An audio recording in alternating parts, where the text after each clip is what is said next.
Saudações a todos, sejam todos bem-vindos a esse estudo, esse vídeo que irá finalizar a subsérie sobre o inferno, conforme apresentado no livro O Céu e o Inferno.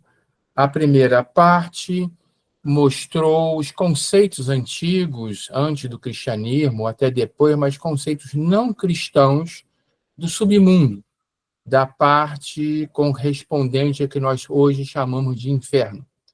O foco maior foi no Hades, o correspondente da Grécia Antiga.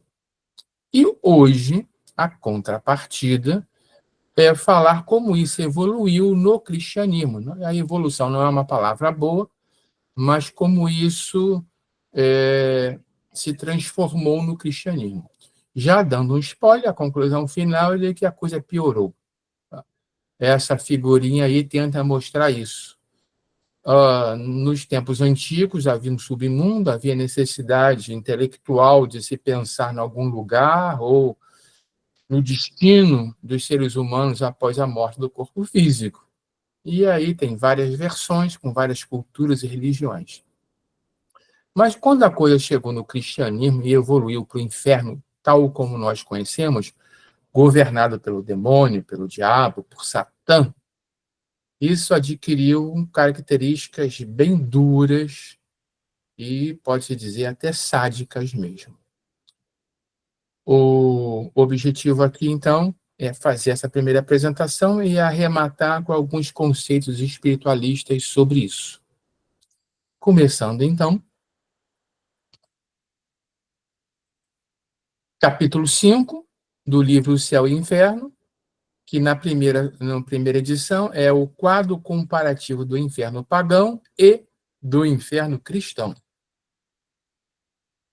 A estrutura melhor encontrada para fazer essa apresentação também vai mudar tudo de novo. Vamos fazer algo diferente para poder lidar com as dificuldades inerentes a esse conteúdo. Vale a mesma observação que na quarta edição, as edições que hoje estão sendo impressas são derivadas da quarta edição. O título aqui seria Quadro do Inferno Cristão. Começamos pelo item 11 e vamos começar desta vez direto com as palavras do autor, com as palavras de Kardec, pedindo ajuda à nossa leitora. Item 11. Vai. A opinião dos teólogos sobre o inferno está resumida nas citações a seguir. Essa descrição, sendo tirada de autores sacros e da vida dos santos, pode ainda ser melhor considerada como a expressão da fé ortodoxa nessa matéria. Está bom. Então, o autor Kardec começa dizendo que ele vai apresentar um resumo do que os teólogos atuais, na época dele, pelo menos, pensavam e pregavam sobre o inferno através de texto que não é de autoria dele, mas que ele considera que representa bem a expressão da fé ortodoxa em termos de entendimento do inferno. E aí, no rodapézinho, ele mesmo, o autor, diz que o que ele vai apresentar foi retirado de um livro escrito por Augusto Calette, intitulado O Inferno. Vamos ver um pouquinho sobre isso. Quem foi Pierre Auguste Calette? Ele foi um jornalista e político francês, nascido na França, e lá viveu entre 1812 e 1883. Então, ele era contemporâneo de Kardec. Ele apresenta a visão tradicional cristã do inferno, não para defendê-la, mas ele expõe de forma crítica, ele expõe daquilo que ele considera como uma visão condenável e autoexplicativa sobre por que é condenável. Claro que, para isso, ele seleciona trechos e situações onde a abordagem é bem marcante. Ele reúne descrições grotescas, relatos de santos, citações de teólogos e elementos doutrinários com esse objetivo, mostrar o quanto irracional e injusto e incompatível com a razão e a moral moderna, seria o inferno como até então se pensava. E quando ele fala em razão e moral moderna, vamos pensar em 1865. O trecho do livro atual, a capa do livro atual, mostrando uma visão deste inferno, e, em outras palavras, o que é dito é o seguinte: ele expõe, o que o Calé faz é expor a crença católica tradicional nos mínimos detalhes, com citações, descrições simbólicas e referências, visando demonstrar o quanto é insustentável essa lógica e a moral que é apresentada. O que ele quer fazer é desconstruir a crença, então, existente e até hoje permanente, de que o inferno é um local físico e eterno, um sofrimento físico e eterno daqueles que para lá são lançados.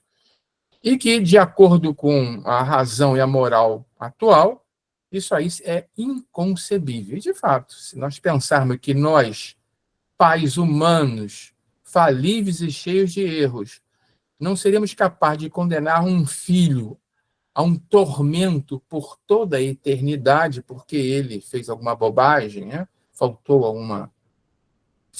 a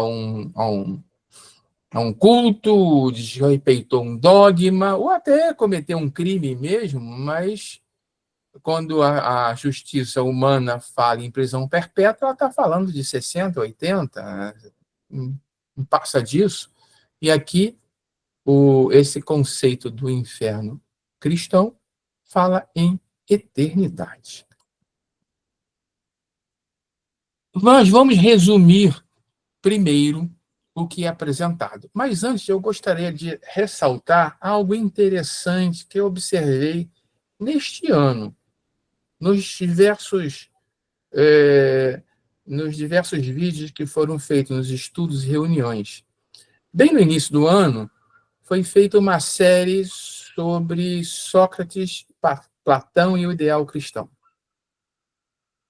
E, ao fazer esse estudo, que está na introdução do Evangelho segundo o Espiritismo, foi descoberto que Kardec se baseou em uma enciclopédia da época. Claro, hoje seria no IA, 10 anos atrás seria no Google, 30 anos atrás ainda seria numa enciclopédia, ou 40 anos atrás, ele usou uma enciclopédia universal enorme e tirou parte do conteúdo que ele apresentou desta enciclopédia. Nada demais. No início aliás, no início não, na reunião passada, no vídeo passado, a apresentação, a caracterização do inferno pagão é feita transcrevendo um livro de Fenelon, que posteriormente veio a ser um dos coautores da obra da Codificação Espírita. Mas, na época, ele estava encarnado e escreveu um livro que visava educar um futuro rei de França, e Fenelon usou o conceito do tártaro grego para apresentar várias ideias e conceitos. E Kardec usa ipsiliter quase, não exatamente ipsiliter, mas ele faz um bom condensado de um outro autor. E aqui, de novo, agora eu não consegui acessar a obra original, mas as referências que eu consegui acessar dizem que é ipsiliter, que ele apresentou direto o texto original. E nós vamos ver que ele está apresentado entre aspas. Ou seja, Kardec declara isso e apresenta entre aspas. Ele transcreve um livro de outro autor. Eu acho que ele fez isso por alguns motivos muito pessoais. Que ele não afrontou diretamente aos poderes da Igreja Católica, que já haviam queimado os livros dele em praça pública, em Barcelona. E também me pareceu, não sei se eu exagerei, vamos ver se vocês observam isso ao longo desse texto, e tem assim uma duplicidade de pontos de vista, como se estivesse meio travado ali, não está muito confortável com esse assunto, com o que está sendo apresentado. Então, ele basicamente apresenta esse texto desse livro completo, quer dizer, não o livro completo, mas o texto integral, sem comentários dele. E só vai ter comentário mais no finalzinho, em 30% só do conteúdo dessa finalização aqui do capítulo é que é de autoria dele. Ele usa 70% de autoria de outro autor. Tá? Mas o que diz esse outro autor, então? O que ele diz sobre a natureza do inferno? Basicamente, está falando sobre o inferno cristão, segundo os teólogos da época. Essa época aí é 1859. Lá, nessa época, os teólogos descreviam o inferno como um lugar físico, geográfico e material. Não era assim uma abstração, não era um conceito. Era, de fato, uma região para onde as almas iriam. Iriam quando? Iriam após a ressurreição, na carne, ocupando corpos deformados pelo pecado. Esse é um assuntozinho, vamos dar aqui um ponto de atenção para discorrer no futuro. Tem aqui algo que, de fato, me deixou até chocado. A localização desse inferno, ela não é bem conhecida. Alguns, na época, sugeriam que fosse o interior da Terra, outros que pudesse ser até em outro planeta. Mas é descrito como um mundo escuro, sem sol, sem lua, sem estrelas, desolado, mais desolado que os desertos. E o que teria nesse mundo? Fogo, vermes e tormentos. Bom, aí tem uma base bíblica. As escrituras fazem menção a lago de fogo e enxofre e vermes eternos. Aí tem algumas referências. Isaías, Marcos, o Apocalipse. A ideia do verme é o corpo em decomposição e que não morre nunca. E o lago de fogo, o fogo, é porque talvez, principalmente na época, a pior dor que se sentia. Quem já recebeu uma queimadura de primeiro, segundo e terceiro grau, eu já, sabe como dói. Então, em princípio, as referências bíblicas existem, mas são poucas. É vago.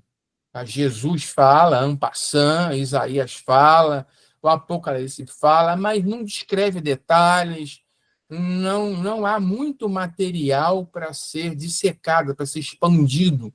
Esse inferno cristão não é como o Tártaro, que é rico em detalhes. Aqui não. Há poucos detalhes disponíveis. Santo Agostinho se aventurou nisso. E, de fato, segundo esse autor, ele descrevia um fogo real. Não era um fogo imaginário, uma dor moral, não. Era um fogo que queimava sem destruir a carne. E falava dos vermes que devoravam o corpo da mesma forma, sem destruir a carne. Corpos em putrefação, porém, vivos por toda a eternidade. E que essa dor seria constante, sem nenhum alívio, e intensa. Chegaria até a medula dos ossos e aos olhos. Bem, observem que aqui nós temos um autor, Calete é o nome dele até? Deixa eu confirmar aqui se eu não estou... Calete aqui está fazendo de propósito, ele está pegando pesado, ele quer, de fato, desconstruir o inferno. Então nós temos que ter isso em mente. Ele vai pegar o pior dos mundos aí para criticar essa visão do inferno. Mas, na época, já existiam outras interpretações, inclusive Santo Agostinho, nós vamos mostrar mais à frente. Interpretações teológicas, onde o fogo e o verme seriam dimensões do sofrimento eterno, mas não físicos, onde o fogo é a dor, a punição por estar separado de Deus, né? O condenado ao inferno é aquele que ignorou Deus e fez um divórcio com ele, não quis saber dele em vida e continuar sem saber dele, porque agora é Deus que não quer mais saber dele após a morte. E o verme é a dor de consciência. A dor de consciência é uma coisa muito forte mesmo. Já é na matéria para aqueles que já conseguem despertar para ela e depois, no astral, muito pior, ela é multiplicada. Então, uma consciência atormentada por culpa, por arrependimento, né, sofre muito. Então, a interpretação teológica leva o fogo com uma dor devido à separação da nossa fonte. E isso tem uma verdade profunda por trás disso, que não sei se vai dar tempo de se explanar um pouco, e a dor da consciência culpada. Mas continuando na descrição de Calais, como ele enxergava o inferno cristão dito na época. Aí ele começa a pegar relatos, visões místicas e algumas descrições vindas dessas visões, já que as fontes bíblicas elas são parcas, não são detalhadas. Cita Santa Teresa, que teve um êxtase e que relatou o que ela viu no inferno. Destaque aqui para a rua estreita, com muita lama, répteis monstruosos e celas sufocantes. Ora, na época, falar em rua, em lama, em animais, em construções, até para o espiritismo, era algo estranho. Espiritismo nascente. Outros santos viram cidades em chamas, cidades, rios de sangue. O rio de sangue, de fogo era do inferno pavão, mas rios de sangue, planícies estéreis, onde famintos, almas famintas se entredevoravam. E havia esse conceito de que o inferno seria um reflexo sombrio da vida na Terra. Aquilo que nós conhecemos aqui piorava muito no inferno. Cárceres, instrumentos de tortura e sofrimento sem fim. Nesse caso aqui, isso faz sentido de acordo com a visão mais atual do espiritualismo, de que nós construímos o nosso próprio inferno. Mas vamos continuar, nós estamos ainda com a visão da época trazida por Calais. E quanto aos demônios? Os demônios, eles eram organizados. Eles eram descritos como com corpos horrendos, asas de morcego, garras, armas, aquele diabo que a gente conhece. Eles atormentavam os condenados de acordo com os pecados cometidos. O pecado da luxúria, um tormento, da gula era outro, preguiça, etc. E havia uma hierarquia, onde os sacatrapos, os comandados executores, não tinham nem nome, mas havia os nobres, os príncipes, Beuzebu, Mamon, Moloque, chefe supremo era Satã. Então, a coisa, mesmo biblicamente, na origem, não tendo detalhes, o ser humano conseguiu enriquecer isso. Em termos de espiritismo, cabe já aqui uma ressalva, que o entendimento é que não existe uma criatura que surgiu, que foi feita por Deus com esse objetivo. O que nós temos apenas são espíritos humanos com grande atraso moral que decaíram no mal e que se comportam desta maneira. Desta maneira como? Que a gente chama de demoníaca, maléfica, sem amor ao próximo, porque quando encarnados eles já eram assim. E lá, alguns pioraram mais ainda, nem todos. Tentando encabeçar um pouquinho, para dar uma acertada na visão espiritualista do que foi dito, né? O que nós entendemos é que não existe esse negócio de condenação eterna. Tem sentido Deus criar alguém que já sabe, se Deus é onisciente, ele já sabe de antemão que aquela criatura, aquele seu filho, vai errar, vai cometer um crime, vai fazer algo que, de acordo com os cânones, de acordo com os dogmas vigentes, dá castigo de ir para o inferno. O que se entende aqui é que o amor divino e a sua imensa sabedoria permite as consequências de nossas más ações. E ainda assim, são temporárias, porque elas são educativas e, não está nem escrito aqui, regenerativas.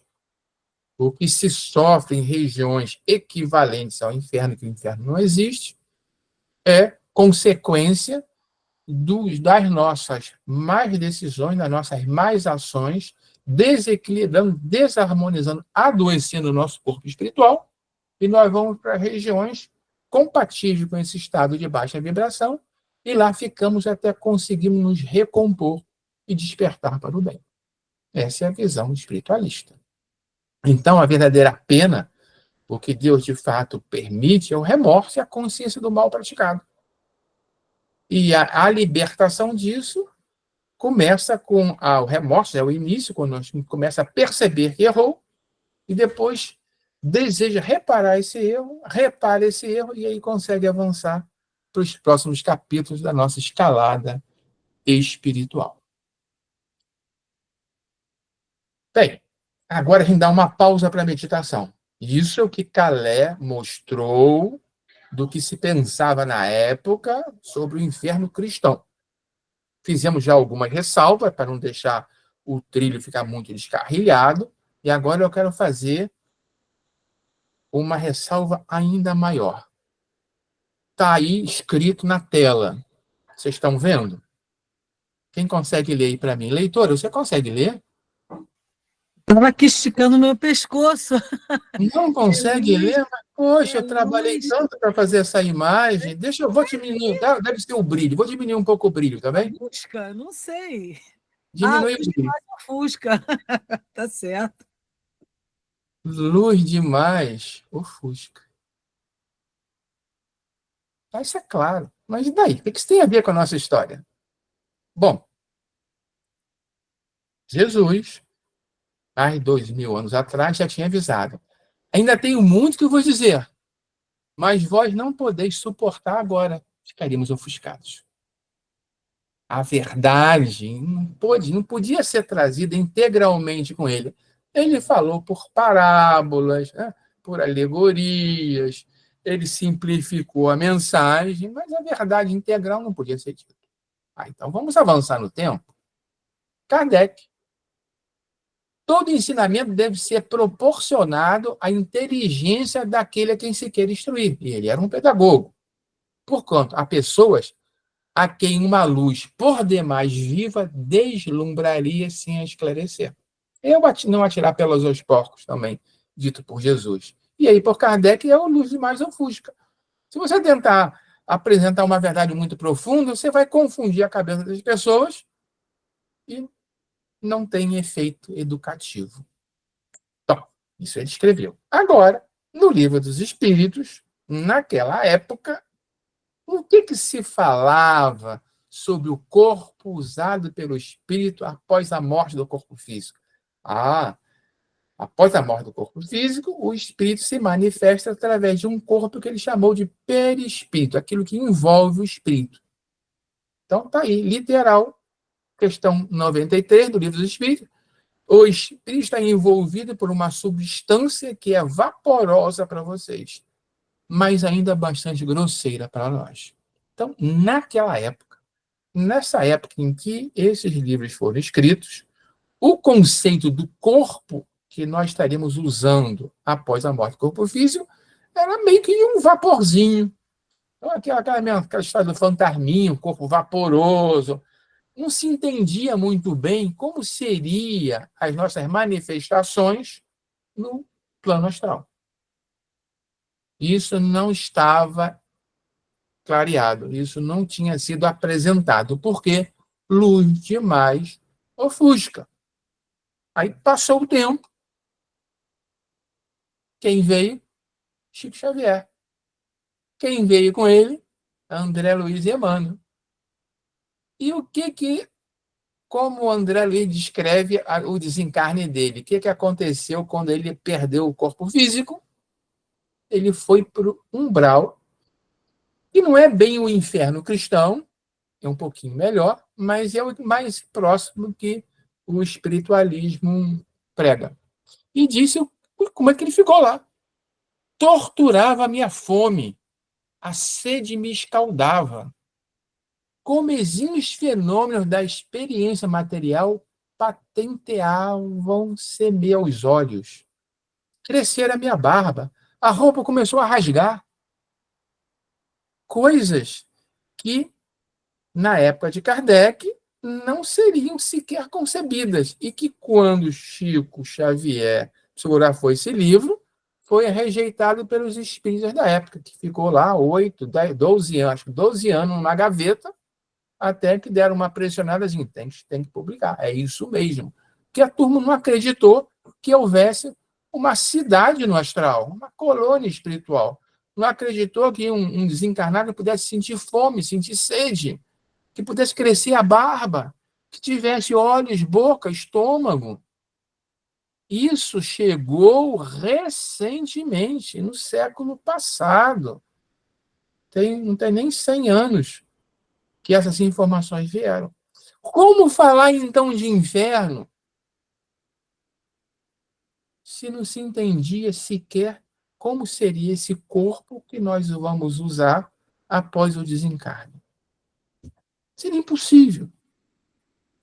Porém, tendo isso em mente, e agora, por que eu estou trazendo isso? Porque se nós fizermos uma releitura do mesmo texto do Calé, pensando na obra do André Luiz, nós vamos reinterpretar aquilo de outra maneira. Nem tudo ali está exagerado, nem tudo ali é tão inverossímil. Se Kardec tivesse lido O Nosso Lar, teria dito outras coisas nesse capítulo do livro Céu e Inferno. A gente tem que dar uma releitura disso tudo à luz dessa nova visão do plano espiritual. Então, vamos ter que seguir aqui. Observe, nós estamos seguindo um livro que foi escrito em 1865, baseado num livro que foi escrito em 1859 e que não sabe nada disso. Vamos encarar.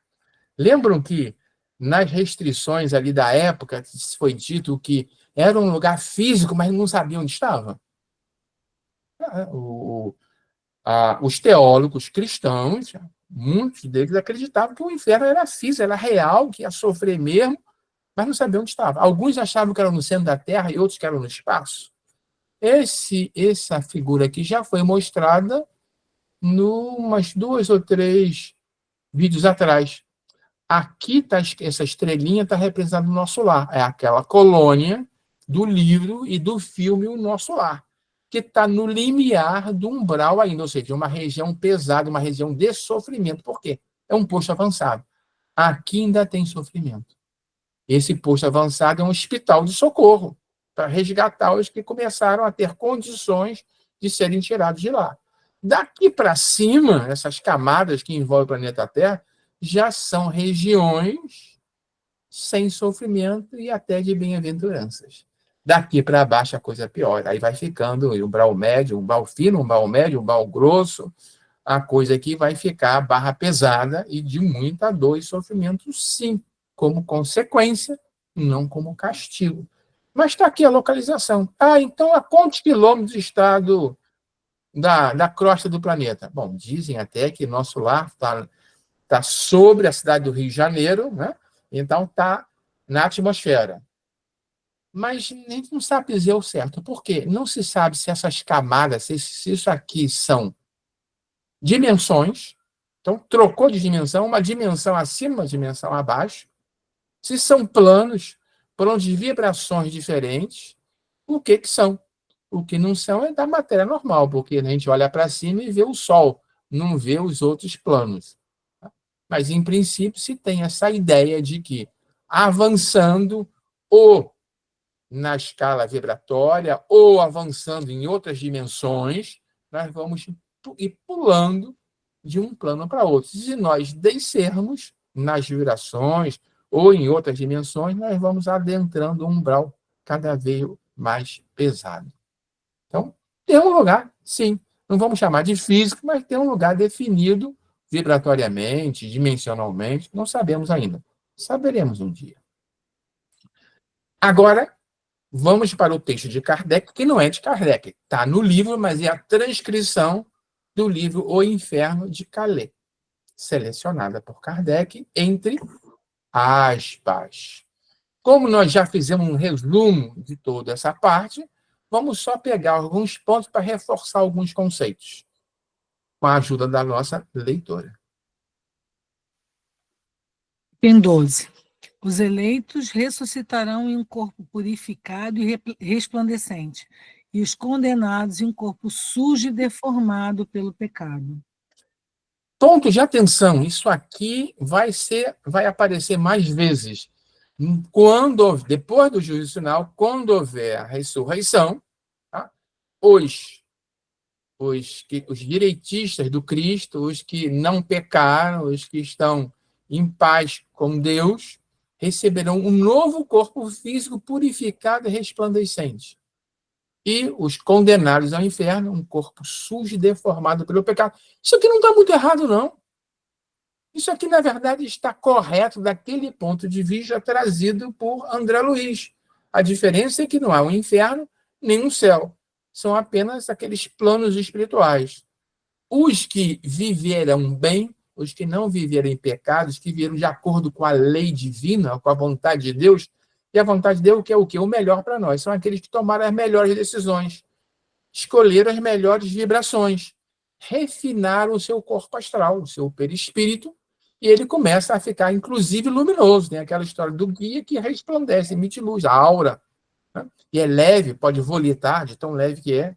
Ao passo que os pecadores, ou seja, aqueles que fizeram ações delituosas, abaixaram suas vibrações, praticaram o mal, e ao praticar o mal, contrário à lei divina. O que é contrário à lei divina é fazer algo que é ruim para nós. Deus quer o melhor para nós. Quando nós contrariamos a vontade dele, nós estamos fazendo algo de ruim para nós. Esse é, obviamente, afetar o seu corpo astral, o seu corpo invisível, o seu perispírito. Está sujo pelos resíduos de nossos pecados e deformados também, muito deformados. Alguns chegam a começar a perder o formato humanoide. Casos extremos. Mais um trecho, por favor.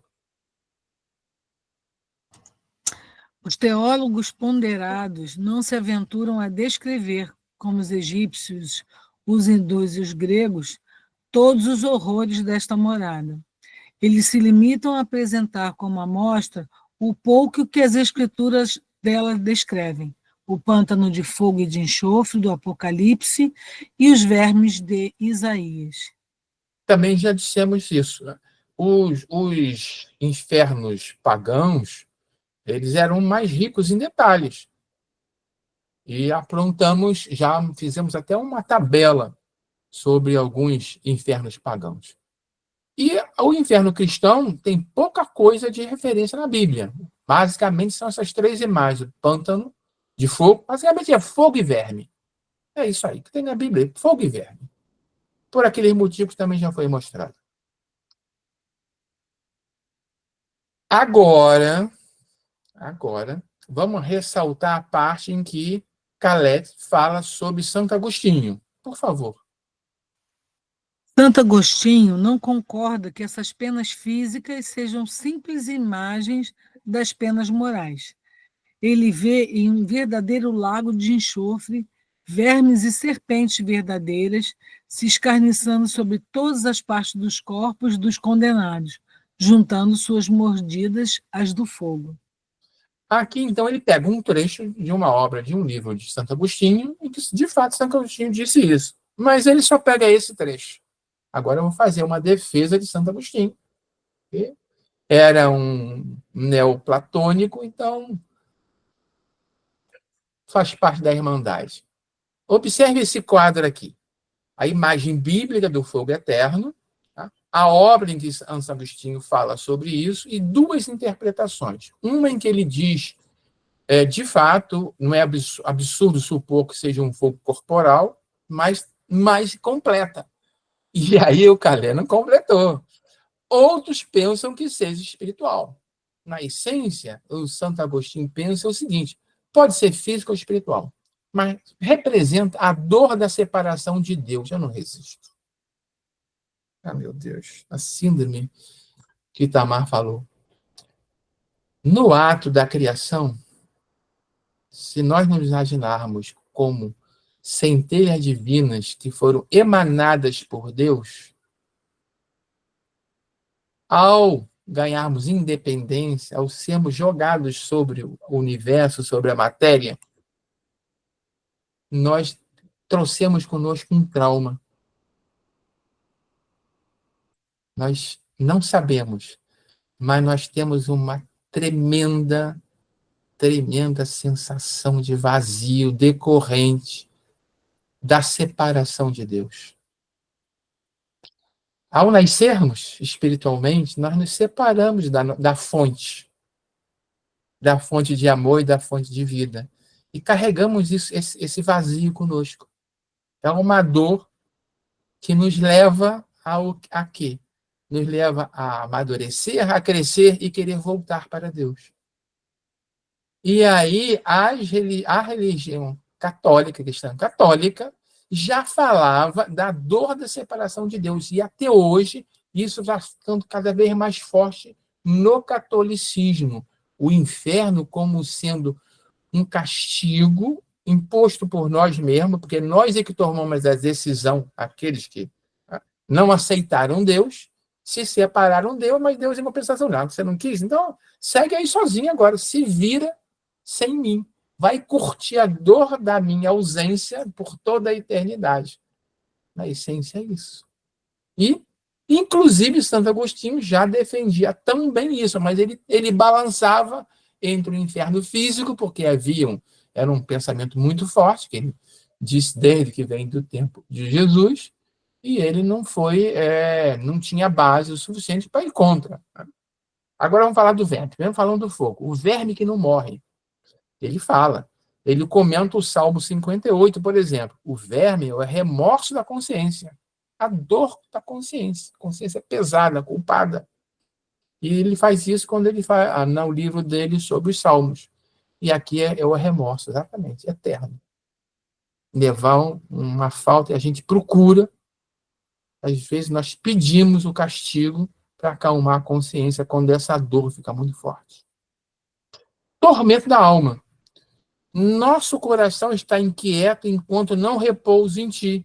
A volta à fonte, a volta à origem, a volta ao Criador. Em confissões. Sofrimento existencial pela perda do bem supremo. Observe que essa imagem que eu falei agora, da nossa criação, quando nós fomos emanados como centelhas do Criador, não é exatamente católica, não, mas na prática é a mesma coisa. Eles pensam a mesma coisa, mas não explicam desta maneira.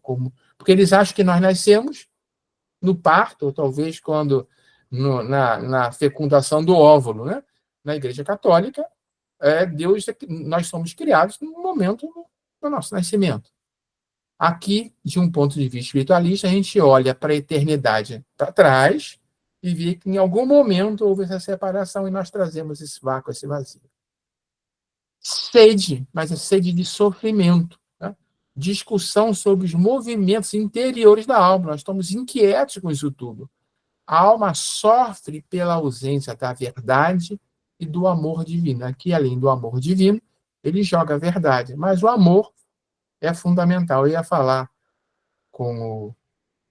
Deixa para lá. Para depois. Não tem nada a ver com isso aqui. Então, o texto original do livro, para quem quiser ler, é só dar o pause. E mais agora um textozinho que merece um destaque. Por favor. Parece, de acordo com a narrativa da santa, que existem cidades no inferno. Ela ali viu pelo menos uma espécie de rua longa e estreita, como as muitas que se veem nas cidades antigas.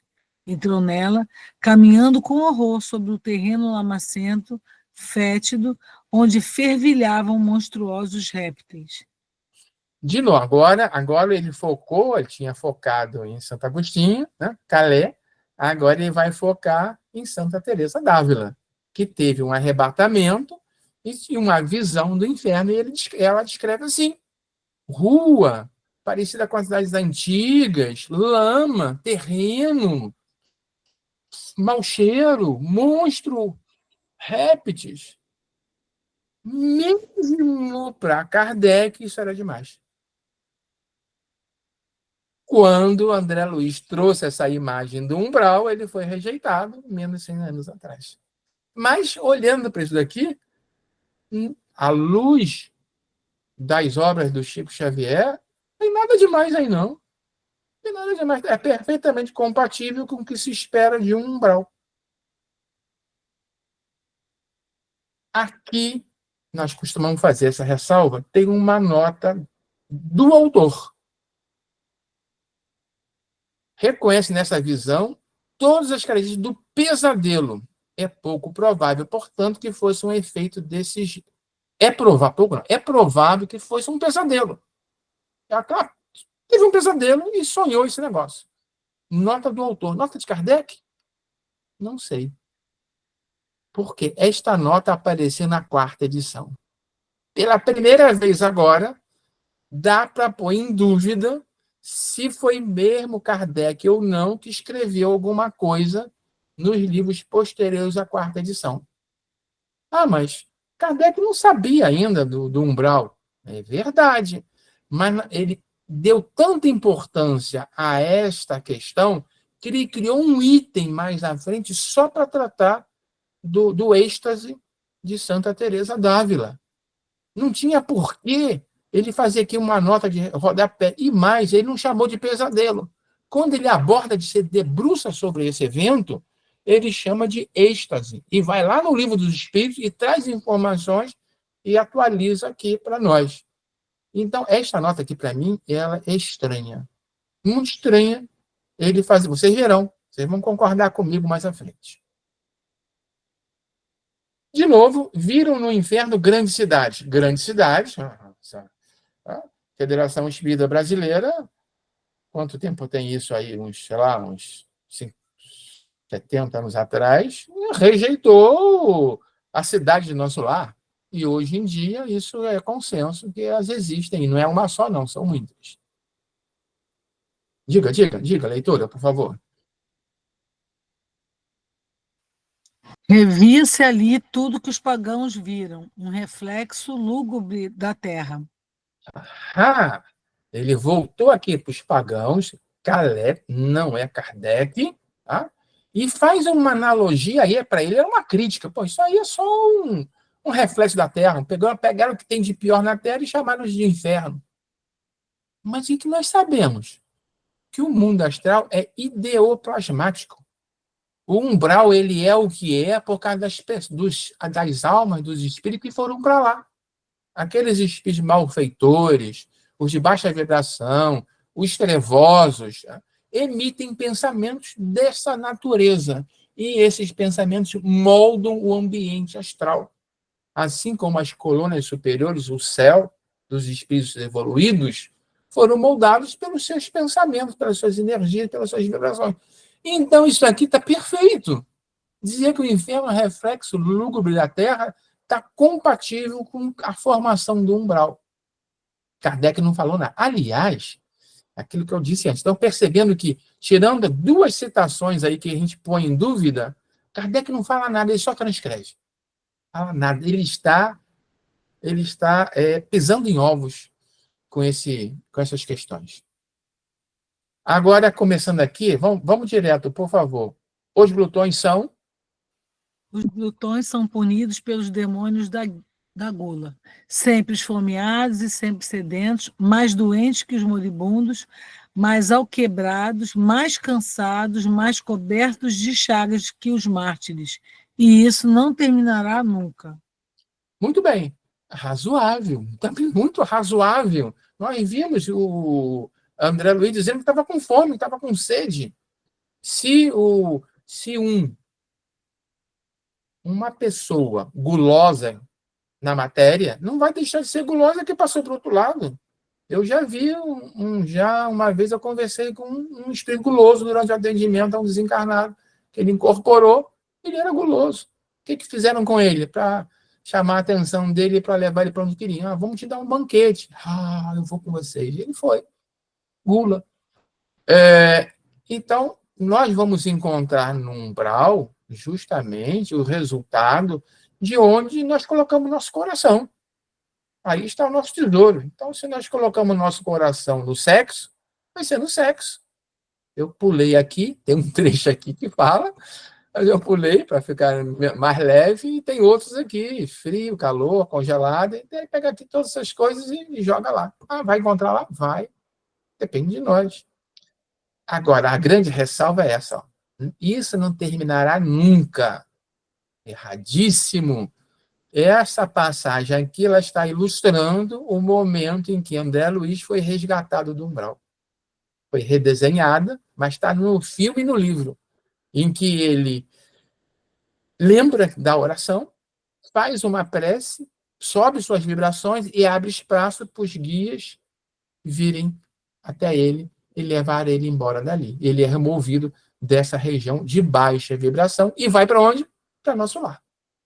Que ainda está num umbral, mas justamente é um posto de socorro para atender aqueles que começaram a despertar para o outro lado.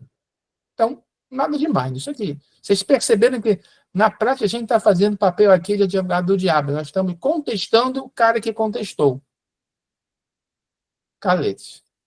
Olha outra nota de rodapé. Essa daqui. Aqui está falando, vamos ler não, está falando sobre a questão dos demônios. Também não acrescenta nada. E aqui? Olha essa daqui. Não é estranho ver esses demônios darem perfeito entendimento, de harmonia, de concórdia, de que melhor do que os homens, bapati, patatá. Bolas, Kardec sabia que não existia um demônio, isso estava a ser dito para eles, que são seres humanos. Então, alimentar qualquer comentário aqui sobre a visão católica dos demônios, os demônios, eles são harmônicos entre si, eles são hierárquicos, eles são disciplinados. Não faz sentido. Essas notas de Kardec, que são da quarta edição, não fazem sentido. De novo, tá vendo? Todas as três são da quarta edição. Continuando, finalizando esse item 12, por favor. Eis aí, em resumo, a ideia que nos dão do inferno, considerado sob o ponto de vista da sua natureza física e das penas físicas que ali se sofrem. Abri os escritos dos padres e dos antigos doutores, interrogai nossas piedosas lendas, olhai as esculturas e os quadros das vossas igrejas, prestai atenção ao que se diz nos púlpitos e aprendereis bem mais. Verdade no sentido de que, tá, tirando o que estava nos textos bíblicos, a turma expandiu bastante isso, através de obras de arte, de escultura, de lendas, de sermões e tudo mais. Deve ter se falado muita coisa, deve se falado horrores, devem ter exagerado muito o diabo, meter medo, aquela estratégia de educação infantil, é o bicho-papão. O diabo passou a ser o bicho-papão do catolicismo. Tem razão, mas nós estamos vendo que tem fundamento. Tem mesmo isso aí tem fundamento. Vamos passar para o item 13. O item 13 é algo que me chocou, porque o raciocínio lógico aqui procede. Eu vou explicar primeiro que questão, ainda é Calé, não é Kardec, ainda é Calé, trazendo uma outra questão do inferno cristão, católico. O milagre sombrio da ressurreição dos condenados. Quem são os condenados? São os que foram condenados ao inferno. Ok? E aí ele usa o termo segundo milagre. O que é o segundo milagre? A pessoa morreu, ficou num estado que vamos conversar sobre isso ainda. Aí veio o juízo final e veio a ressurreição. Pô, mas ele está condenado. Ele já não é aquele que vai ressurgir num corpo perfeito, magnífico, esplendoroso. Não. Ele foi condenado. Aí o que Deus faz? Ressuscita o corpo dele. Deus não traz de volta dos mortos apenas os corpos salvos. Ele traz os corpos dos condenados, mesmo que decrépitos, doentes, marcados pelo vício. Para quê? Para fazer com que esses corpos sejam imortais, porque a crença aqui do inferno é o inferno físico, corpo físico. A alma fica num estado meio intermediário até o momento da ressurreição. Deus ressuscita aquele corpo físico 2 mil anos depois, 10 mil anos depois, não importa, e é um corpo que já está em... Na verdade, não existe mais, né? Mas tudo bem, ressuscita um corpo ali todo decrépito, para quê? Só para condenar ele para o inferno. Esta imortalidade forçada permitiria que os condenados sofressem eternamente. Olha, dizem que os deuses gregos eram muito vingativos. Esse Deus, que se fizesse um negócio desse aqui, esse nosso Deus aqui, tiraria de letra qualquer outro Deus antigo. Olha, você não sofreu bastante. Eu vou ressuscitar você e você não vai morrer nunca mais. Vai só ficar sofrendo. Vai queimar, mas não vai morrer. Os germes vão decompor vão comer o teu corpo todo, mas você não morre. E seu corpo não vai se desintegrar mais, ele vai persistir por toda a eternidade. Eu vou ter o trabalho de fazer isso. Observe que não é uma coisa que já aconteceu, tá bom, vou virar as costas. Lembra aquele conceito de você não quis saber de mim, também eu vou virar as costas para você e vou me embora. Não! Aqui Deus está tendo o trabalho, está gastando energia divina para nos fazer sofrer no inferno. Esse Deus, então, ele vai alterar as leis naturais. Ele que estabeleceu as naturais. O universo funciona perfeitamente. As leis da genética, as leis da biologia, as leis da natureza. Funciona perfeitamente. Aí ele vai e quebra as leis naturais para sustentar corpos podres, chamejantes e dolorosos, para nunca mais deixarem de sentir dor. Nesse termos, eu vou concordar com o Calete. Se é isso mesmo, aí não faz sentido. Por quê? Porque se transforma Deus num carrasco do inferno. Isso não é de Calé, não, hein? Esse carrasco do inferno aí é coisa que dá apresentação. Toda essa parte aqui é interpretação. Agora é que vem o texto de Calé. Vamos só pegar alguns pontos amarelados, por favor. Item 13. Deus faz um segundo milagre para dar a esses corpos mortais, já usado uma vez pelas passageiras provas da vida, já uma vez aniquilados, a virtude de subsistir sem se dissolverem e uma fornalha onde os metais se evaporariam. É isso aí. Então, Deus dá esse trabalho só para isso. Texto de Calé, para quem quiser ler. Aqui o finalzinho, por favor. Deus irá, de acordo com os teólogos, procurá-los nessa noite. Esta noite, desculpa, é a noite do juízo final, quando ocorre a ressurreição. Tá? Então, nesse momento ali, ele vai atrás, ele vai correndo e fala assim, aonde é que ele está? E está lá nos fundos do inferno, lá depois de onde Judas perdeu a bota. Ele vai lá, nesse abismo, para trazer de volta. Continua. Procurá-los nessa noite no fundo desse abismo, e ele os trará por um momento à claridade, não para os consolar, mas para revesti-los de um corpo hediondo, chamejante, imperecível, mais pestilento que a túnica de Djanira. E só então ele os abandona para sempre.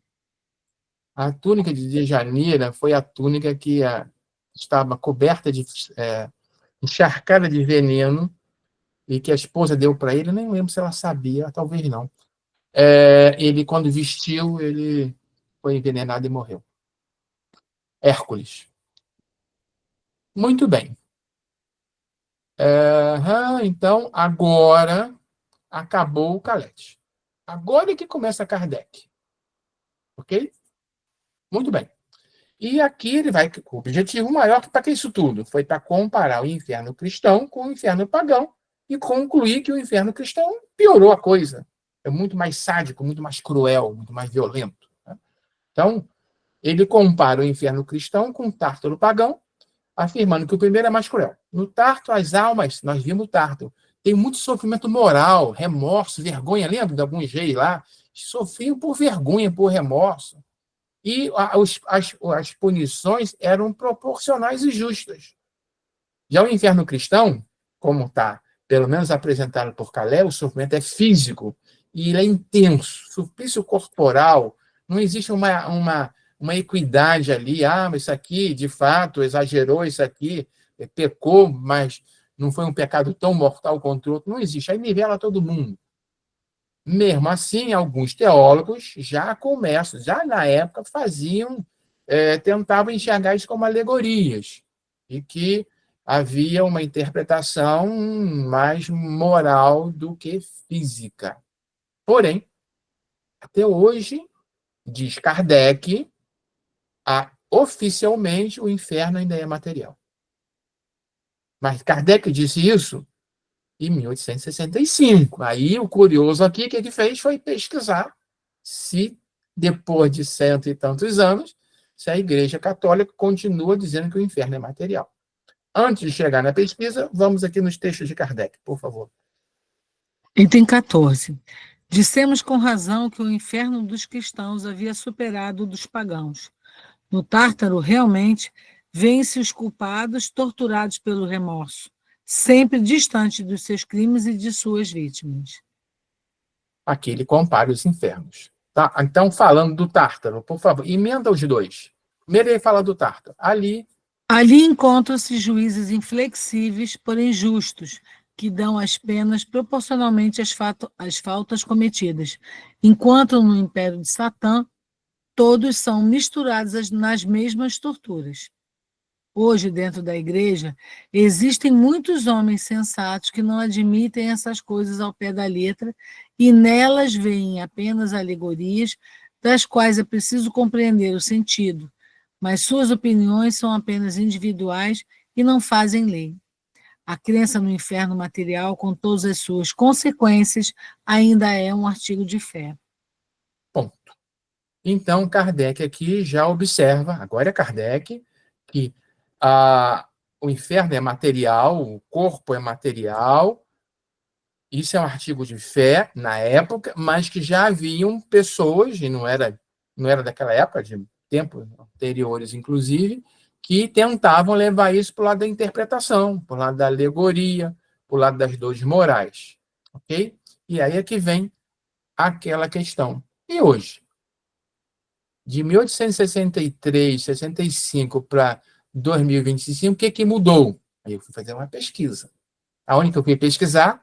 No SIC, o Catecismo da Igreja Católica. Para quem não sabe, o Papa João Paulo II, em 1992, juntou todas as interpretações e criou um guia para explicar os ensinamentos, os princípios da fé católica, nesse livro que está mostrado aqui. E fez isso com a ajuda de teólogos, de bispos, de especialistas em catequese. Foi depois do Concílio Vaticano II. Então, se alguém quiser saber de fato o que o catolicismo prega, aceita ou reprova, uma ferramenta boa, que ficou bem à mão, é consultar o Catecismo da Igreja Católica. Não é aquele das crianças que vão fazer a primeira comunhão, não. Aqui, nós estamos apresentando um quadro que tenta comparar o que está dito no catecismo, que é o oficial, com essas tendências de reinterpretações. Então, quanto à existência, o catecismo continua dizendo que ele é real e é eterno. Está aqui, a parágrafo 1035. Porém, quase todos aceitam a existência do inferno, mas discutem sua natureza. Okay? Então, oficialmente, ele é eterno e é real, mas já tem muita discussão sobre a natureza dele.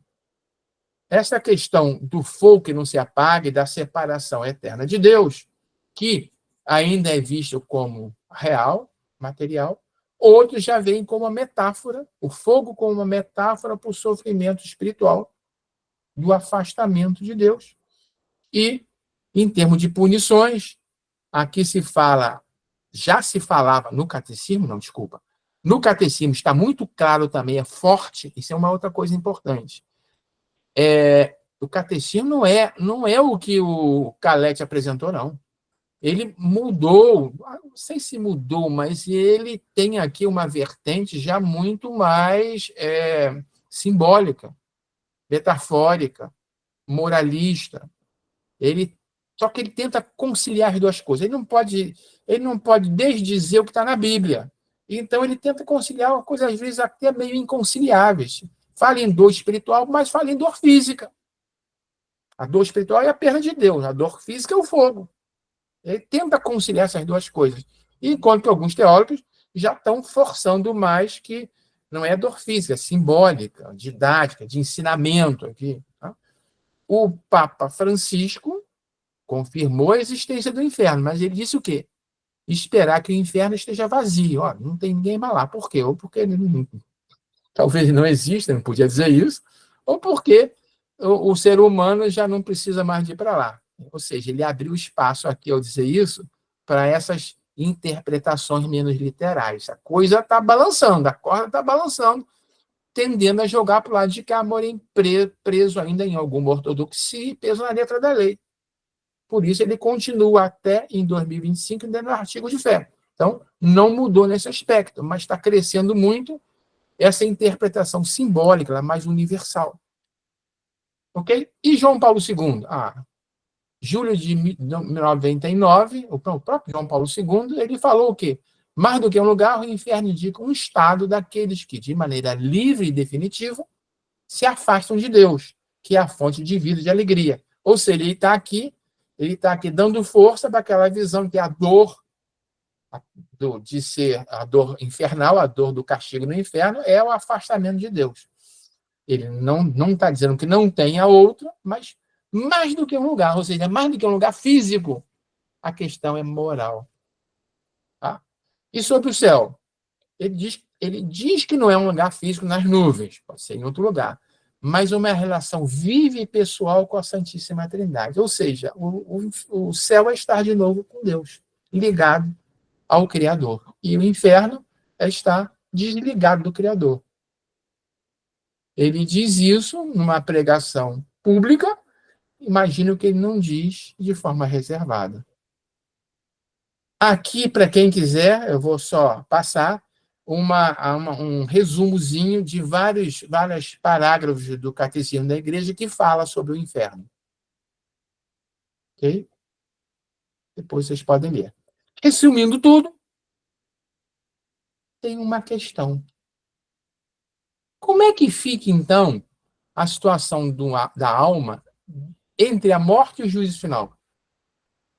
Entre a morte e o juízo final, o inferno físico não foi criado ainda. Nem, em princípio, eu tenho um corpo para usufruir do céu. Isso é claro hoje, inclusive lá no Catecismo. A alma, depois da morte do corpo, ela continua viva espiritualmente e consciente. Tá? Não é, tem aquela outra vertente mais antiga de que você adormece, você vai para um estado de torpor e só vai despertar no juízo final. Não, a tendência é dizer que a alma continua viva e consciente. Mas aonde? Ela vai para um lugar que ela lhe foi atribuída no seu próprio julgamento. Ela passa por um julgamento, morreu, passa por um julgamento particular, se for salva, vai para o céu, ainda sem ter o seu corpo. Se for mais ou menos ali, se tiver alguma coisa para dar uma limpezazinha, leva alguns pecadilhos, vai para o purgatório. Se não, não tem jeito, vai para o inferno, mesmo sem ter o corpo. Então, nós estamos vivendo um momento em que todos os que morreram desde o início da vida do homem no planeta Terra estão ainda sem um corpo material, mas já no céu, já no inferno ou já no purgatório. O juízo final vai fazer o quê, então? Vai confirmar isso, vai me dar um corpo de novo. Um corpo incorruptível, um corpo glorificado, um corpo luminescente, se eu tiver sido salvo, se eu fui um bom menino. Tá aqui, eu vou aqui brincar nas barbas de Deus, porque ele me ama e vai me abrigar no seu colo. Agora, se eu fiz alguma malcriação, eu vou enfrentar a ira dele, que ele vai ser capaz de se dar o trabalho de criar um corpo todo problemático, todo doente, só para eu ficar sofrendo por toda a eternidade. Essa é o resumo da coisa. E isso ainda está hoje, mesmo em 2025. O nosso tempo acabou. Mas acabou também aqui. Vou acabar isso aqui rápido, que eu já falei. Aqui é a questão da Santa Teresa d'Ávila. Lembra que eu disse que era muito estranho Kardec ter feito aquela nota dizendo que aquilo que ela teve foi um pesadelo? Olha o que ele faz aqui. Ele traz a definição de êxtase, não vamos precisar de ler, já foi visto no estudo do Livro dos Espíritos, porém faz ressalvas. Aliás, lê sim, por favor. Leia rápido. Item 15. O êxtase é a menos segura de todas as revelações, porque esse estado de superexcitação nem sempre representa o fato de um desprendimento da alma tão completo que se lhe possa dar crédito, e porque nele muitas vezes se encontra o reflexo das preocupações da véspera. Vai, crer. Os est- Ok.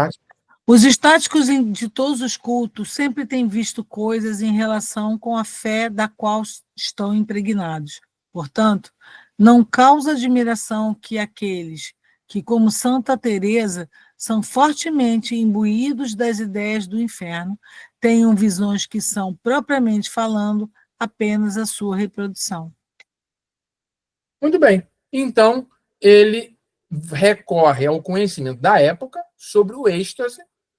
É um dom mediúnico, mas que é muito influenciado pelas crenças, pelas impressões, pelas preocupações da mente de alguém. Eu estou aqui preocupadíssimo com a guerra no Oriente Médio. Se eu tiver aqui um desdobramento, tiver uma visão, talvez eu veja uma cena de guerra ou alguma coisa simbolicamente representando aquilo. Então, por isso é que Kardec está dizendo que, pode não ser. O que ela disse que viu pode ser apenas esse estado de superexcitação, porque ela era extremamente fervorosa, a mente dela, a crença dela era toda em cima do que a teologia cristã pregava, etc, etc, etc. Então, não dá para confiar muito nisso. Isso é o que ele disse na época. Mas hoje, se ele tivesse lido o nosso lá, ia dizer, poxa, acho que ela deu um pulinho lá no umbral, vai ver que ela desceu lá para um umbral médio ou um umbral grosso. Hoje não tem nada demais alguém dizer que teve um desdobramento e que viu um lugar trevoso, cheio de lama, é exatamente o que o André Luiz descreve, com coisas de aparência meio monstruosa, etc, etc, etc. Então, o que fica aqui é o seguinte, ela pode ter tido um quadro estático e foi influenciado pelo seu conhecimento, mas pode ter ido lá mesmo e ter visto aquilo tudo, e pode ser tudo verdade. Não dá para saber. Última coisa, aqui ele usa sempre a palavra êxtase, estático, êxtase. Ele não fala em pesadelo, como diz aquela nota da 4ª edição. Isso é que eu achei estranho. E aí finalizou. O que vem aqui, assim, aqui é o que o Livro dos Espíritos mostra, aqui é só para rever a descrição do êxtase dela. Obrigado, graças a Deus.